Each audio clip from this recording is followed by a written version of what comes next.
So Season 2 has been fully detailed and revealed for Modern Warfare 3 and Warzone. Thursday when we talked about it and we had it revealed, we had a ton of stuff to go over that we didn't quite get to mention much of what to expect weaponry-wise, and instead, in the interest of time, mentioned the weaponry at a basic and top-down view only.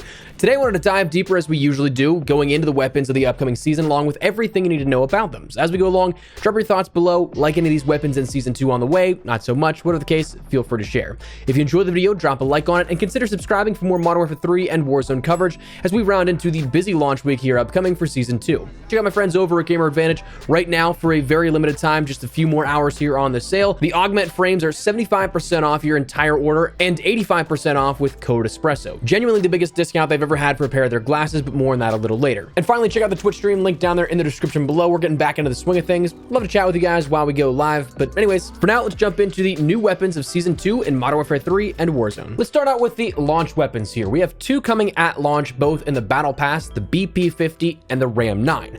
Now, the BP-50 is an assault rifle here, and one that we've actually seen relatively recently. This was added into Vanguard in the final season, Season 5, a couple of years ago, where it's described now in this go-around, a modular bullpup chambered in 5.56. Tear down the competition with a high rate of fire and exceptional accuracy for dominating at mid to long ranges. For operators needing optimal mobility from their weaponry, the BP-50 is a spectacular contender, offering exceptional maneuverability and a spectacular rate of fire compared to other rifles in its class. This Corvus-built armament can cut down the opposition in a variety of rapid and impressive ways. So while we don't have too much information beyond it's a 5.56 bullpup weapon with a high rate of fire and decent accuracy, again, having seen this one so recently in Vanguard, I'm kind of inclined to think this is going to act exactly the same way. I mean that it is going to be something that at mid-range is absolutely a solid choice. Will it be an overall meta? Who knows? I think that if we're looking at it in the sense of Modern Warfare 3 MP, it absolutely can be a contender. But if you're looking at it in, say, Warzone, my guess, initially speaking, is it's going to be a decent sniper support weapon. It might not necessarily be the best in terms of damage per round, simply because you have that high rate of fire, but because you have that high rate of fire, it kind of makes up for it in that regard. So depending on how the accuracy and the ranges work out in regards to everything, it might not be a bad medium range weapon here at that.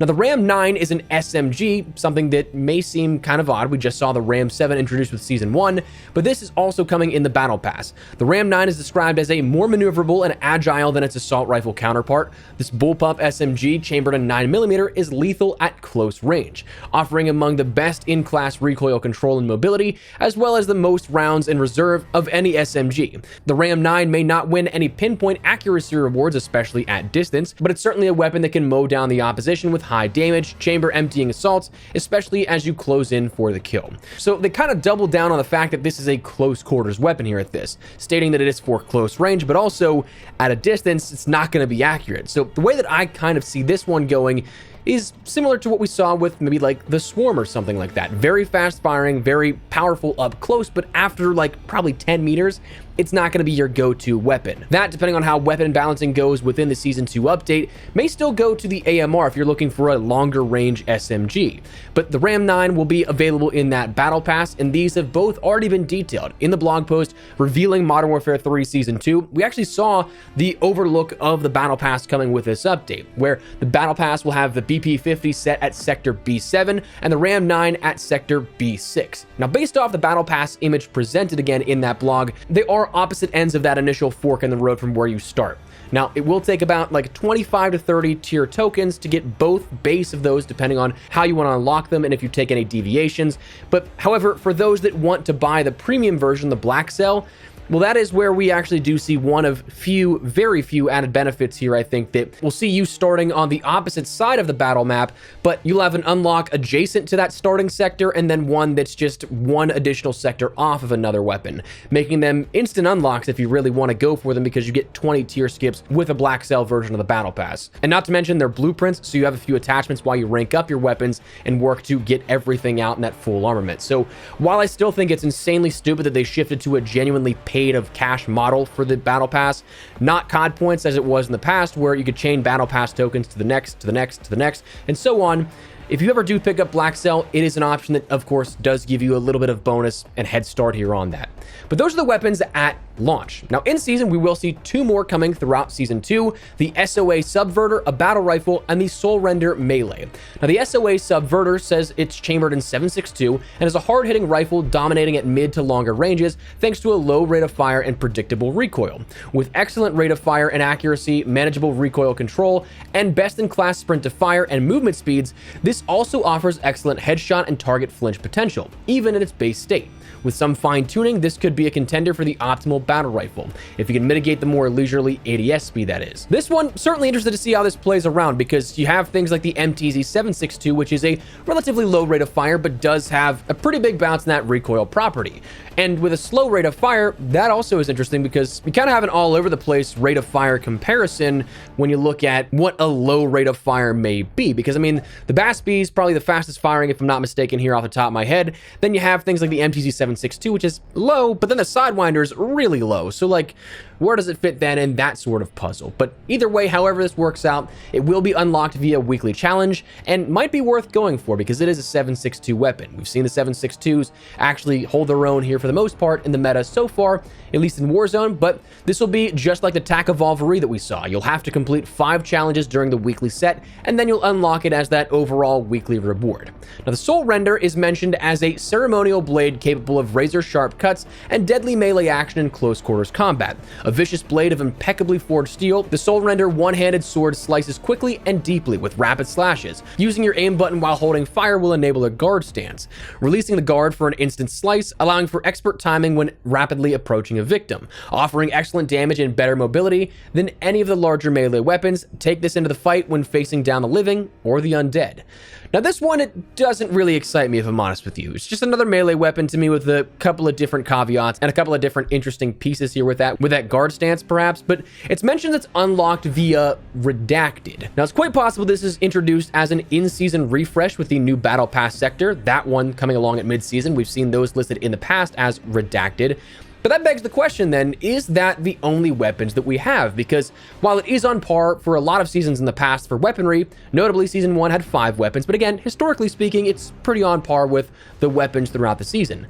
But the thing that makes me wonder is, well, if we see a mid-season update with a seasonal refresh that adds only 1 weapon and it's a melee weapon, we've never had that happen before, and it kind of seems like it would be a waste of an update at that point. And it'd be kind of silly to do a 5 challenge set in the Battle Pass just to unlock a melee weapon. So, just seems weird. Maybe there will be more, maybe not, but anyways, beyond that, while we only have 4 weapons detailed at the moment, we will still also see a plethora of different aftermarket parts introduced weekly throughout the weekly challenge sets. We've already seen detailed a handful of these, including the Jack Burnout, which is for the Holger 26, and it will end up offering a select fire mode that will dramatically increase the rate of fire, but can overheat and expand the barrel, introducing spread. Not a huge fan of that, but if it's only on that aftermarket part, I guess it's not the biggest deal, but let's just hope it doesn't go further.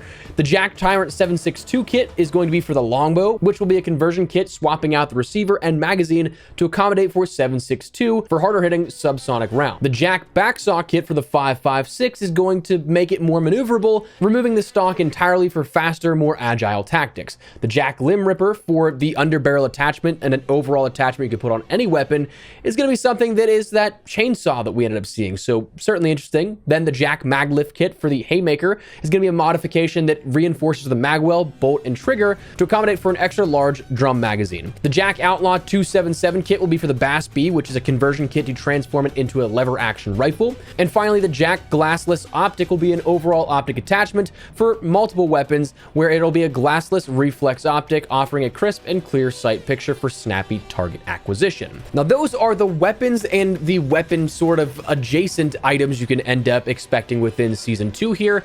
But beyond that, we also know that we'll have new camo implications anytime we have new weapons introduced. With 2 weapons introduced immediately and 4 total to work with throughout the season, well, that's 2 to 4 weapons immediately that you can end up using for your camo grinds of either Interstellar or Borealis. Bear in mind, you'll have to complete entire categories, so if you ended up, say, wanting to skip entirely the sniper rifle category of something, you'd have to make sure you have 4 additional weapons beyond whatever the base is for the assault rifles, SMGs, battle rifles, and so on throughout the season. So know that if if you're going for Interstellar or Borealis, but also you'll get additional universal camos, 4 per weapon, 1 for the melee. So 13 overall here for the season once that's all said and done, plus the masteries associated with each of those. So that's your weapons here within Season 2, and really everything you need to know alongside that. Now, before we wrap everything up, I do want to touch one more time on the deal my friends over at Gamer Advantage are running, just for a few more hours here as the time of this video being published. It is something that you might miss it here depending on when you end up checking out this video, but for those of you guys that know, I've been working with these guys for 3 years now, and I truly think in that time, this is the best deal they've had to date. The Augment frames are one of the 2 regular pairs that I use, and they are 75 to 85% off the total of those frames. Code Espresso getting you that extra 10%, bringing it to 85%. So you can get a pair for as low as $15 to $25, depending on if you use Code Espresso. And then they also have a handful of other last call items that are great when discounted. So if you want to check out anything at full sale, anything discounted, or this limited time mega sale, I'd highly recommend them. At the very least, I'd at least check out their website, learn more about the product and what they can do to break down the details and science behind it way better than I can. But what I can say is they're the most lightweight, comfortable, and durable frames that I've used. So make sure you check them out. Use Code Espresso to get yourself a upwards of 85% discount, but link in the description below. For now, though, that's where we're going to wrap it up, so let me know your thoughts down below. Looking forward to any weapon here, any aftermarket part, any camo. Whatever the case, drop your thoughts, but if you enjoyed the video, do me a favor and drop a like on it, and if you're new to the channel, make sure you subscribe so you don't miss a single thing regarding all things Modern Warfare 3, Warzone, and all things Season 2 upcoming, but also additional content like X-Defiant, the finals, other FPS content. I'd love to have you in the community. But for now, thanks so much for watching. My name is Espresso. I'll see you later. Take care, and peace.